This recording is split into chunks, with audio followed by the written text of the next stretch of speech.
Everybody, thank you so much for joining us today. We're super excited. This is a really, really fun webinar that we've got planned.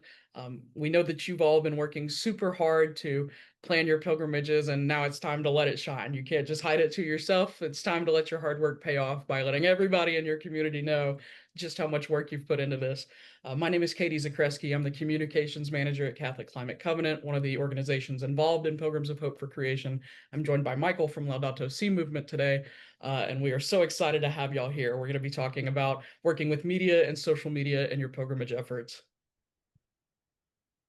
So here's a little bit of what you can expect to hear from us today. We'll tell you a little bit about Pilgrims of Hope for Creation and what we're doing as a movement and how to explain that to other people. I'll talk a little bit about how to utilize the media. Michael will talk a little bit about how to utilize social media. And then I'll talk about some next steps we'd like for y'all to take. And we'll hear from others who've been involved with the media so far in their pilgrimage effort. And then we'll have a little time for some questions. And then we'll have a couple special announcements. So let's get right into it. So let's talk a little bit about what Pilgrims of Hope for Creation is. This is a really big year for the church. Obviously, if you're in this call, you know that, but let's recap some of the reasons why it's a really big year. First of all, this is a Jubilee year that only happens once every 25 years. It's the 10th anniversary of Pope Francis's Laudato Si environmental encyclical, and it's the 800th anniversary of St. Francis's Canticle of the Creatures. So a lot of fun and exciting things are happening in the church this year, especially for folks who are big fans of creation. So, what is Pilgrims of Hope for Creation? Let's give you a little recap. So, 22 Catholic organizations from all across the country came together to form the Pilgrims of Hope for Creation initiative in time to celebrate the Jubilee year. So, we're encouraging Catholics across the country to become more aware of the environment and creation care around them by taking local pilgrimages, either to a location that's very beautiful ecologically speaking or to an area that's been the location of environmental devastation. So a lot of these pilgrimages are already taking place, but they'll be taking place from now through the end of the season of creation, which ends on October 4th. So, what exactly does this mean for you? Well, you have to know a little bit about Pilgrims of Hope for Creation to explain it to others and to tell others about it. So, there are three core ideas that we're telling people to make sure that they reiterate, that they touch on anytime a friend or a parishioner or maybe a non Catholic or even the media asks them, what is all this about? So, here are the big 3 points that we want you to take away from this entire Pilgrims of Hope for Creation initiative. So, firstly, Catholics across the United States care about creation. This is nothing new. This didn't start with Pope Francis's encyclical. We've always felt this way, and we're reminding people of that. The second point is that the church is encouraging us to celebrate this Jubilee year by taking pilgrimages. And thirdly, we are giving public witness to the importance of creation care and also celebrating the Jubilee year by taking these local pilgrimages to an environmental destination. So we're combining number one and two, and that results in number three. And that should give you the big idea for this entire movement. So let's talk a little bit about media. I love talking about media. I'm a huge media nerd. My entire career has consisted of working in both secular and sacred media for several years for various nonprofits. So I can tell you a little bit about each of these, and we're going to talk about that right now. So let's start by talking about the difference between media advisories and press releases. Both of these are really helpful tools for you to promote your pilgrimage to local journalists and local reporters. So there is a difference between the two. Media advisories are meant to quickly let journalists know about upcoming events and to encourage them to attend and to write about that event. Where press releases are a little bit longer, they've got more details, they have information that reporters can use to write articles, and they can pull quotes directly from it. So, without a media advisory, reporters don't know that there's a newsworthy event going on. And without a press release, they might not have all the details and might get some information wrong. So, the two work really well hand in hand. So let's take a minute to talk about the difference between secular and sacred media. And like I said, I've worked in both, so I can tell you a little bit about what I've seen and experienced in both of these worlds. So, secular media is obviously everything that's not church affiliated. Some challenges you might run into when communicating and promoting your pilgrimage to secular media is they might not be familiar with church terminology. They might not know anything about liturgical terms and seasons. They might not know what a diocese is or what an archdiocese is. They might not know what the United States Conference of Catholic Bishops is. Heck, there's a lot of Catholics who don't know what that is. So, we can't expect the secular media to know that either. And something to note, beware, with secular media, they might be looking for a scoop or a spin or a twist or something that sets it aside. It's something to be aware of when talking with the secular media. Sacred media, on the other hand, everything that is sponsored by the church, whether that's something nationally like EWTN or your local diocesan newspaper, they are going to understand church terminology and function and hierarchy and Catholic social teaching. And a lot of Catholic journalists are held to what we call a higher moral standard when it comes to talking with people. We understand the inherent human dignity and worth of every person, and it's our job to uphold that whenever we write as Catholic journalists. So keep that in mind when you're pitching your pilgrimage to either secular media or sacred media. And it's worth noting you'll probably have an easier time with your local Catholic publication because they're wanting to cover Catholic events anyway. And that's what this is. So it won't be as hard of a sell to your local Catholic media as it might be to your secular media, but we'll give you some tips on how to sell it to either folks. So let's talk a little bit about contacting your local media, whatever that may be. There's several ways to do that, and we've got a ton of resources that can help you. In fact, we'll tell you a little bit more about this towards the end of our webinar today, but we've created a special communications guide that you can find on the resources page of our website that has all of these templates and anything you could ever want in there, plus some, and I'll give you some information at the end on that. But for now, whenever you're contacting the media, typically what you'll do in order is you'll email a specific reporter with a media advisory. You won't just email everybody on the staff of that publication or that outlet or whatever it is. You'll follow up with a specific reporter by sending them a press release. And then I always tell folks it's good to follow up over the phone if you haven't heard anything after a couple of days. Journalists are real busy people, but we don't want them to forget about us either. So it's important to do it in this order to make sure you're honoring their time and so that you've got the best shot at promoting your pilgrimage. So let's talk a little bit about when to contact the local media to make sure that it's as effective as possible. So you typically want to email your media advisory at least 2 weeks before the event, or I would say at least 5 days before the event, no more than 2 weeks before the event. And let them know when you reach out with that media advisory, hey, if you want it, I've also got a full press release with lots of quotes and additional information if you're interested. And this time frame gives reporters enough time to plan to cover that event and write a story on it, but not so much time that they forget and it just slips through the cracks. Specifically, when you email either a local reporter or a local journalist or a local media individual, you want to email them from 8 a.m. to 10 a.m. local time, preferably on a Tuesday or a Wednesday or a Thursday. And there's several reasons why those days in that window of time is like considered the peak for reaching out to journalists. You don't want to do it on Monday because a lot of reporters are catching up on their inbox from over the weekend and it might take them a little while to get to your stuff. You definitely don't want to do it on Friday because news engagement tends to be low going into the weekend. They don't want to start something that they don't anticipate being able to finish before the end of the day on Friday. Definitely don't do it on weekends. It will get lost in the inbox and it will take a little while to get to it if they get to it at all. And then the 8 to 10 a.m. window is perfect because that means the email will be at the top of their inbox before they're heading out for the day to conduct interviews or shoot footage, and before they start writing their articles. So that lets them account for the possibility of covering your pilgrimage and a lot of things that they're going to be doing that day. So there are different ways to contact a journalist or a reporter. You always want to email a specific reporter. So if the publication that you're looking at has a journalist that covers exclusively environment or exclusively religion or religion issues, that's the person that you want to try to contact first. I always tell people you wouldn't send a football score to a weather reporter. It's just not in their lane. It's not what they deal with. And sometimes it can annoy reporters if you send them the wrong thing. So just make it easier for yourself. If you can, send it to exactly the person who's going to be the most interested on staff with your pilgrimage. But not every publication has the bandwidth to have a religion journalist or an environmental journalist. So if the publication that you're reaching out to doesn't have a journalist specific to those topics, be sure to email the editor or the associate editor, or that could also be the station manager or producer if it's a radio station or a television station, to make sure that they get it to the person who's going to be the one to cover it. I always say if you don't hear anything after 2 days, be sure to call and inquire. And just a reminder, we've got all the templates for all of that on our resources page in that communications guide. And again, we'll talk more about that later. So I always remind people if you're just coordinating the media contact, but not necessarily the one being interviewed. It's really good to identify in advance who that point person for your pilgrimage effort might be. Who's going to be the one who's really outgoing, really good on their feet, normally extroverted, really well versed in everything going on, the one who talks to the media. That's the person whose information you're going to give to journalists to be kind of the spokesperson, if you will, for your local pilgrimage.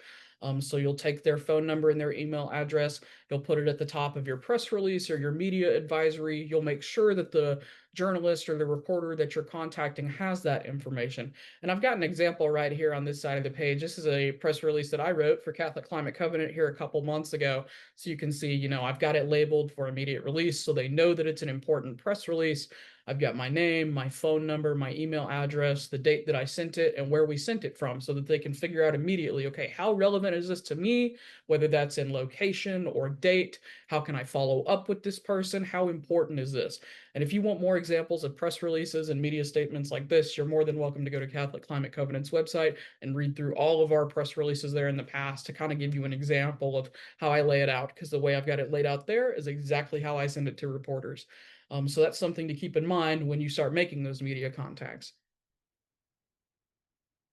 So, how exactly do you talk with a member of the media? Let's say you've emailed your press release out or your media advisory, and you finally got their attention. And well, gosh, well now you've got to talk to them. How do you do that? So, there's a couple different ways that you might encounter a journalist throughout this pilgrimage effort. It might be on the spot. You might be at the pilgrimage walking, and a journalist comes right up to you and says, "Hey, I'm with the Cincinnati Catholic paper. Can I get a quick quote from you as to why you're here at this pilgrimage today?" You should probably prepare before the pilgrimage to say, okay, why am I here? Not just because, this is my parish or because I'm Catholic. Why am I specifically here as me? So be sure to think about that before you show up at your pilgrimage in the event that somebody from the media might ask you for a quote or a clip, a quick clip or a sound bite, something like that. But more likely than not, the contact that you'll have with the media will probably be a scheduled interview in advance. So they've read your email, they say, hey, this is really interesting. This is something we want to write about. Do you have time on Wednesday at 4 to talk with me a little bit more about this? Either over the phone or in person. That will probably be a longer interview. They'll want to know more than likely a little more information about this movement as a whole on the national level, and then they'll ask you specifically about it. Why did your parish decide to do this? Why is this important to your parish? Why should all, questions of that nature. So it'll be a little bit longer. A lot of journalists like to start with the big picture for context for the story and then zoom into the local event as to why this is relevant. It's always about the why for journalists.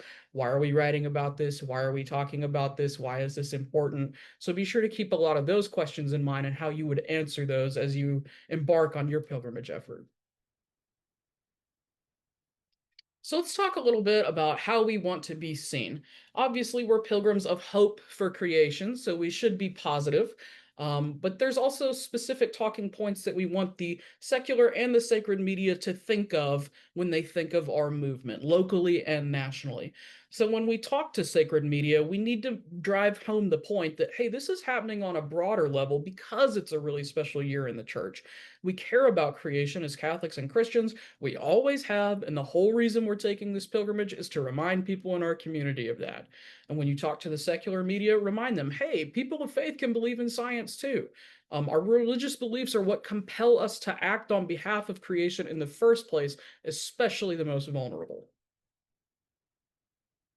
So let's talk a little bit about how we don't want to be seen. Whenever we talk with the media, we don't want to be seen as partisan. We don't want to be angry. We don't want to be cynical or belligerent or disrespectful. Like I said, we're pilgrims of hope for creation. It's positive. Here are some things that you absolutely should not say to a media person who interviews you about this. Well, I just can't stand our government and the president and Representative John Doe, and I'm really hoping Senator Jane Doe will see our pilgrimage and do something before the midterms. No, avoid that. Don't, that's not the point of this. We're positive. We're all about the holistic community being involved in this, seeing the importance of our public witness. Another thing you shouldn't say, I like our Baptist brothers and sisters, but our Catholic Church here does way more for the environment. No, not at all. We're not here to put down other people. We're here to uplift what our church is doing on behalf of creation and creation care and the most vulnerable in our common home. You don't want to put other people down when you talk about this issue to the media. Well, lots of silly people in this city don't believe in climate change, but I sure do, so we're having a pilgrimage. No, not it at all. Again, we're being positive. We're not doing this to prove that we're better than somebody. We're not doing it to make other people feel bad. We're doing it to, again, drive home the point that this is a special year. We care about creation, and so we're celebrating the Jubilee year while reminding people of the importance of creation as Catholics. So I did just want to touch very briefly on other forms of media awareness. I know within the environmental and creation care space, a lot of you do probably have some previous media experience. So I did want to take a second to acknowledge some of the other avenues of media. And you can find way more information about this in our Pilgrims of Hope for Creation toolkit that we've put together. That's also on our resources page. But I did just want to briefly touch on this here. So an op-ed is a longer guest column, and it's usually written by a recognizable or notable individual or an expert like a bishop or a scientist or an executive director. A letter to the editor is one of the most common forms of media awareness that really anybody can do. Every newspaper has specific rules, but generally speaking, it's a 250 word letter to your local publication or outlet where you talk about, this is how I feel, this is why I feel this way, and here's why you should care too. Again, they're not hard. You can sit down and write a couple of them. I think I got put in timeout by my local paper because they published too many of my letters to the editor for a little while, but that means that it can be done. So if you've got a pretty good letter to the editor, you're more than likely going to get published compared to maybe some of the not so great letters to the editor that they get. Another form of media awareness is an editorial, which is rare but very powerful. It is written by the newspaper editor or high level newspaper staff, typically on behalf of the paper or the publication, advocating for a certain stance or a certain action or raising awareness about that. And I've got an example right here as well. You can see an editorial from a local paper in my area not too long ago. So I want to take a minute, and I'll just check here on the clock when it's 11:21. We'll come back. We're not going anywhere, but I did just want to encourage you to take a minute now to start doing a little bit of brainstorming about who you can contact in your community. Do you have a local secular paper you can reach out to, or a local Catholic paper, or a radio station, or a Catholic radio station? Can you put something in your parish bulletin? If you're a youth or a young adult, do you have a student newspaper that you can put something in? How about a local magazine, your local news station? Or do you have a local podcast or a local influencer who's well known in the area? So I'm going to give you a couple minutes. Just take a sheet of paper and a pencil, jot down, who can I contact after this and promote my pilgrimage effort to. So go ahead and take a second and do that now.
All right. So hopefully you took a second there to generate a couple of ideas, and I do encourage you to brainstorm a little bit more after this and just continue jotting down different outlets that you can contact for this. And I do ask, please stay close to the template form that we have created. We've put a whole lot of hard work into this. We've set the tone up correctly. We've laid it out to where you'll be able to really easily see The stuff that's highlighted for you to replace to fill in with your own information and your local details, but please try not to deviate too far from the language that we've already laid out in these templates. The reason for that is because when you contact the media, you're not only representing yourself, but you also represent your community, your parish, and your faith. So make a good impression and be a very good representative. So I'm going to pass it off for a minute to Michael. He's going to talk a little bit more about social media, and then we'll come back with some more information. Great. Thanks, Katie. That was absolutely fantastic. You easily covered a few semesters worth of media relations and communications material in a brief amount of time, and really just to amplify what Katie was saying, the value of working with the media and sending them information. In the last 10 years or so, newsrooms have shrunk to from maybe 20 or 30 reporters to maybe two or three. These newsrooms, they need good, positive content, and so not only the bad news that sells, but they also need some good news. So providing them that content, chances are they may just copy and paste what you've provided, drop it into the newspaper or into a news script, and also share it on their social media. So all this information is really helpful for all of you. Thanks again to everyone who's taken the time out of your schedule to learn how to share with the world news and information about your pilgrimage. As Katie said, my name is Mike Guilfoyle, the North American Communications Officer for the Data C movement. And over the next few minutes, we'll talk about social media in general, such as available platforms and their use. So really, social media, you're easily sharing information with, like-minded individuals with whom you're connected. Through social media, you're really building a community. And as Katie referenced before, the guide that's been created with several templates that has captions and graphics. Some of them are themed depending upon the type of groups that you're working with. And the resource page on the website will have everything you need. Really just right-click, download, and what I said before, even copy and pasting.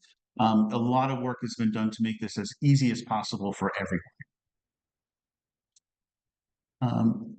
And here's the picture of that resource slide. So on the Pilgrims of Hope for Creation website, just go to this page. You're going to have all the resources. You're going to have documents such as the planning guide. You're going to have all the logos.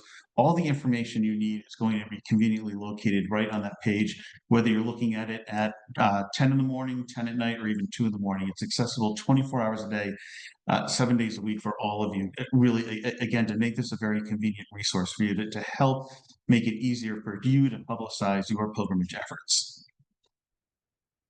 And again, we're just, social media, the purpose, promoting, to your personal network.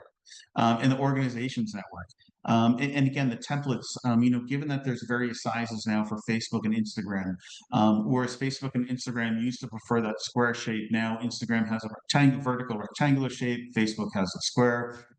Twitter, X, or depending on whatever we're calling it this week, that also has a different type of framing, as does LinkedIn. And again, these are really the common, most easiest to use templates. Certainly if you've got other platforms that you're using and you have the resources, by all means, I think that's great. Whatever platforms you can use to get your message out. And looking a little bit about on those platforms, there's several social media channels out there available. The first step is really deciding which one will reach your specific target audience. Facebook tends to be used primarily by millennials and baby boomers, but note that there's many college-age individuals that using Facebook as a means to obtain information. While they generally don't engage on the platform, there is some use by Facebook among those younger generations. In looking at Instagram, more visually focused. Every great Instagram post has to have a strong photo. And while Instagram posts have to have a photo, you can have a weak photo or a strong photo. That strong photo really needs to tell a story. It's difficult to include links to content on Instagram, but you can get around that a little bit by link in bio or by putting a link in the comments. But again, you're asking the individual to take an extra step. So again, that picture really needs to tell the story. Hashtags, very popular on Instagram and a great way to find content. And similar to Facebook, some of the studies that were just released, indicate that individuals are spending about 32 minutes per day on both of those platforms separately.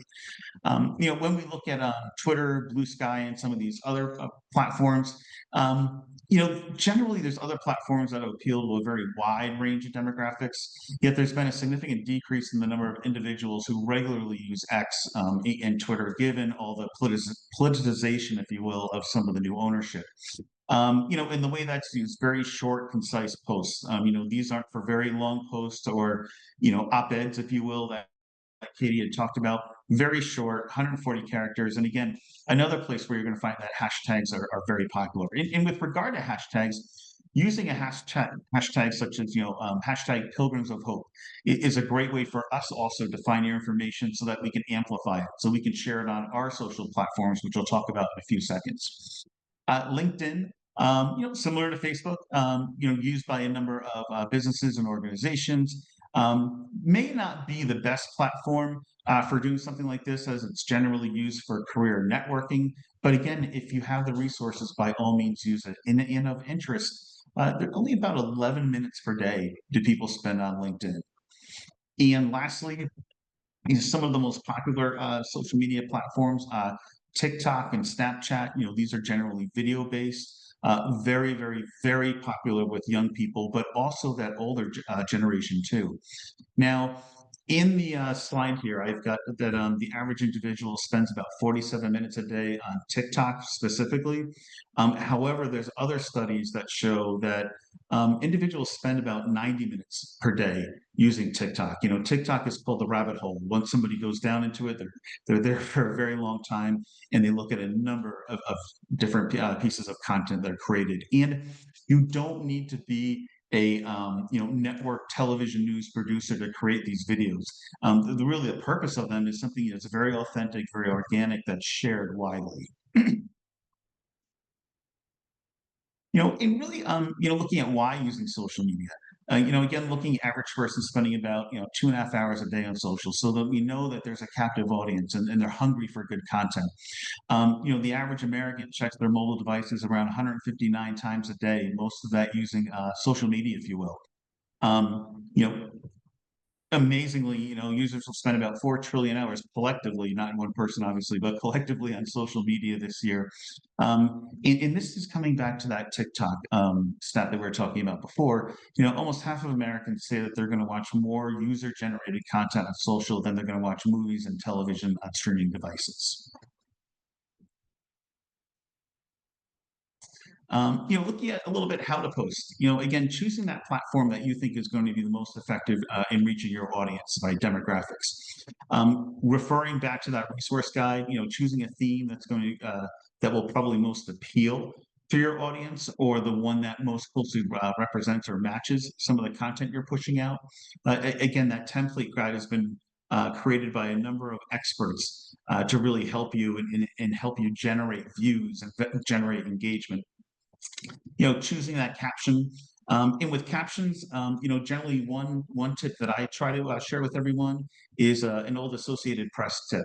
The caption should be the who, what, where, when, why, and how. And if you answer all of those, individuals can get a great sense of what's in that social media image that you're sharing. And then posting. Predicting the best time of day to send content. And there's many channels that will let you know when the best time of day, based upon your audiences, to post content. Again, talking a little bit about when to post. If you're promoting an event 3 weeks before the pilgrimage, the day before the pilgrimage, and the day of and after, taking photos and posting content of what happened. Weekday lunch times, great times between 10 a.m. and 1 p.m. Evening times between 5 and 7. I know that 10 a.m. and 7 p.m. are generally the best times that I've seen working with a number of faith-based organizations. For some reason, those audiences are most active on social, in that late morning and in that, early afternoon around 7 p.m. And again, keeping in mind, when folks are at home or, taking a break from work, or maybe they've after dinner, they're browsing social media to see what's going on. And again, especially platforms like Facebook, they'll tell you when your audience is most active if you go into the insights area. And looking at the post itself, emojis. As the Greek philosophers say, all things in moderation. Instead of having a string of 10, 11, or 12 emojis, using two or three appropriate emojis will be very helpful just to break up the content a little bit. Again, hashtags, using hashtag Pilgrims of Hope. That's something that will help us find content, but also serve up your content to individuals who are looking at other pieces of content that are accompanied by that hashtag Pilgrims of Hope. Tagging parishes and dioceses or maybe some other partners, or even tagging with their permission, of course, members or individuals who may be participating in the pilgrimage. Really, the reason for tagging is you want the individuals or the organizations that you're tagging to share your content. It will help amplify your content and get your content before more people. And links, links are very important, especially if you've got a website. You like I said before, you can put a tremendous amount of content in a social media post, but you can use social media as a teaser, or some people will call it a lily pad, that you jump on a social and you jump off social to get to your website that has some more information. Now, Instagram, a little again difficult with the links, but you can do link in bio or link in comments. Facebook, there's a number of schools of thought of links on Facebook. Some people will say that if you put the link right in the content, that the algorithm will penalize you because Facebook wants you to stay on the Facebook page and not go to another page. Again, there's a great deal of debate in the PR community and social media community about this, but one way around it is to put the link in the comments. Personally, I use them interchangeably. I'll put some in the content and some in the comments. Again, because not knowing exactly, if I'm going to be penalized or not, I'm trying to play with the algorithm a little bit.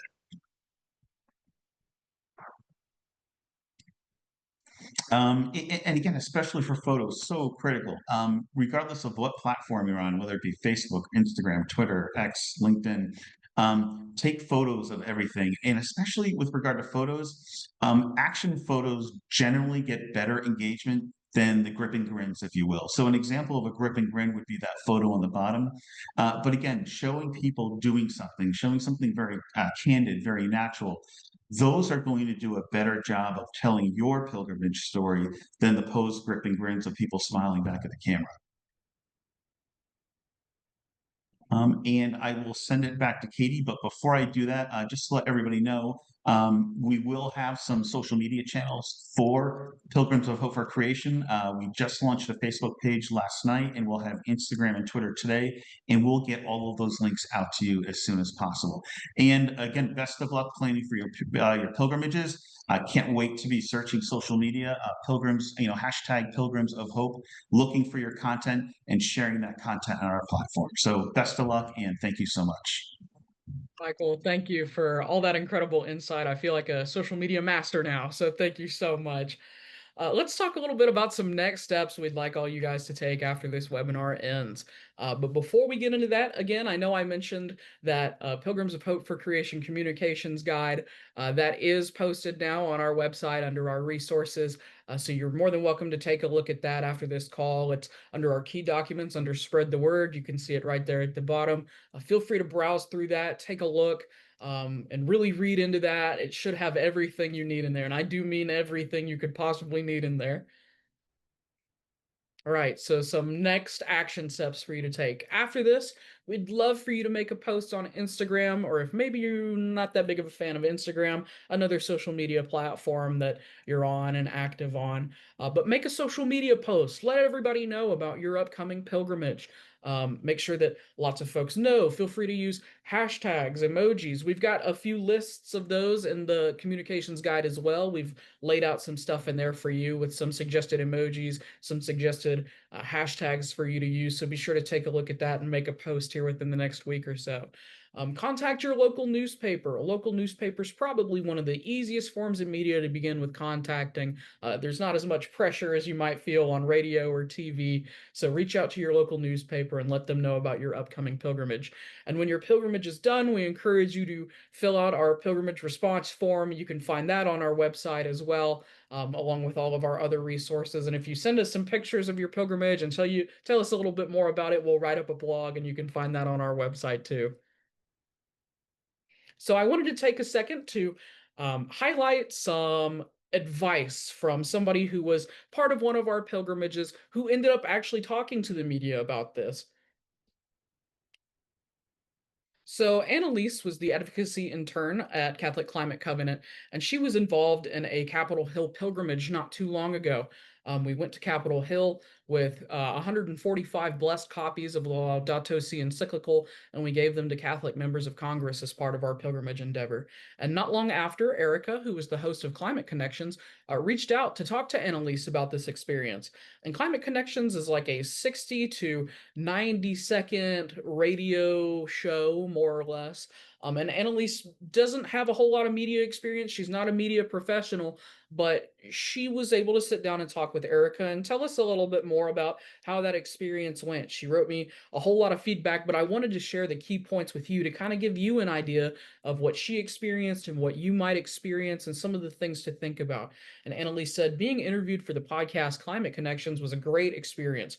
Feeling prepared and familiar with what I would talk about beforehand made the experience a lot smoother. So, like we said earlier, preparing beforehand for the possibility of being asked, thinking about some of those why am I here questions will make it a little bit easier should a media professional come up to you with these pilgrimages. Annalise said, the host mostly asked me about my work at Catholic Climate Covenant. For you, that might be your parish or your organization that's hosting the pilgrimage, the Covenant's mission, and my experience with the pilgrimage. She was particularly interested in how the day made me feel and what my takeaways from it were. So, again, going back to that personal, how it made you feel, your involvement, why are you specifically here? So, think about that, what you specifically bring to your pilgrimage. She also said, if I wasn't sure how to answer the question, I said, let me think about that, and took a moment to formulate my answer. We weren't live on the air, so anything I said could be cleaned up in post production. So that's one of the luxuries of if you're just talking to a journalist who's writing a story for their paper or their publication.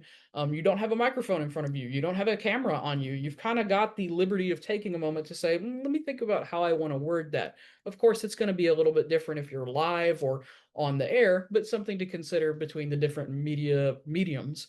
Annalise also said, there were a few times where I felt like I couldn't think of an answer, didn't like how I worded something, so I would just tell my interviewer that and we would move on.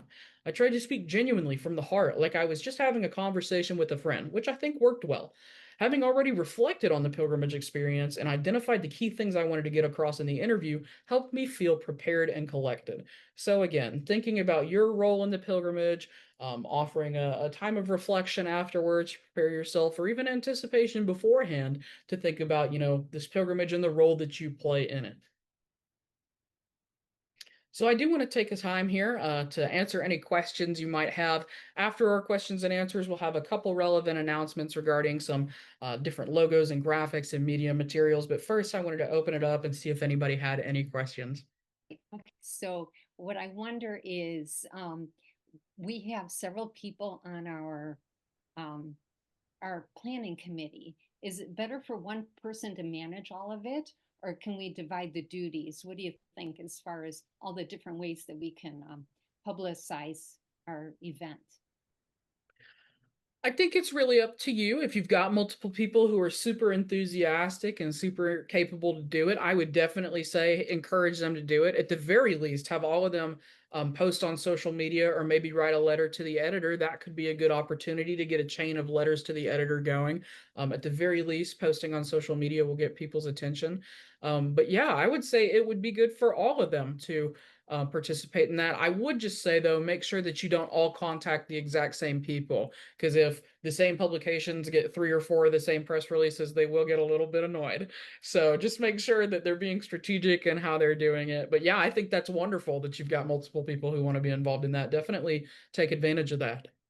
Thank you. Yeah, we're planning on having a spreadsheet so that way we don't duplicate our efforts. Fabulous. That's exactly what I would recommend. That's actually exactly what I'm doing for a lot of the national contacts. Since you guys are worrying about local contacts, we're doing the national contacts, and I've got a whole spreadsheet lined out with when I contacted them, what I sent them, did I get a reply from them, what did they say, when I did it. So maybe some information like that on that spreadsheet will help y'all as well.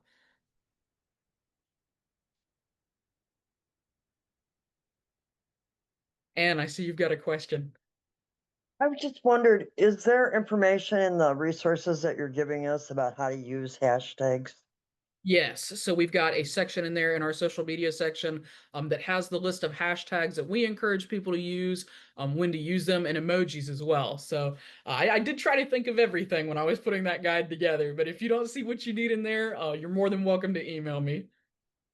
The other thing I was wondering about is I've been hearing about threads lately, but I don't know what that is. Is that anything that we would be interested in using? Instagram threads is kind of like if Twitter was on Instagram in a way. It's like not enough. Well, how do I word this? If you don't have a picture that you specifically want to use, but you still want to post on Instagram, that's when you would use Instagram threads. So it's kind of like a verbal post, kind of like what Facebook allows you to do. You could use it. I don't think it's bad to use. If you've got a social media platform that you've got a following on that you want to promote it on, go right ahead. But I know that it's kind of finicky, so not a lot of people know what to make of it yet. A lot of people, I think, have the same question that you have in terms of what is this for? How do I use this? So I wouldn't say put all your eggs in the basket of Instagram threads, but if it's something that you're like, hey, I'm already posting on all these other platforms, I'll just post the caption that I posted on X on threads as well. I think that's fine. Thanks, Katie. Thank you. Linda, how can I help?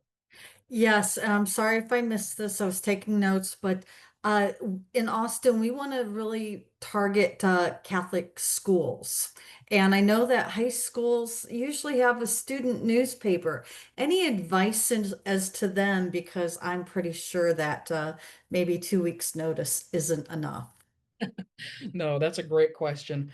I would say it might be worth reaching out to that school and asking if they would be interested in covering that event. That might be great on the ground experience for a lot of student journalists just to go out, take some pictures, do a quick write up, share it on that paper's social media. I think a lot of student newspapers in particular would be incredibly enthusiastic about that because they're often overlooked. So I would definitely say ask them if they'd be interested in covering that event, if they'd be interested in participating as a school in a pilgrimage or alongside your pilgrimage. But yeah, absolutely. A student newspaper, I would say, is just as valuable, especially for reaching young people.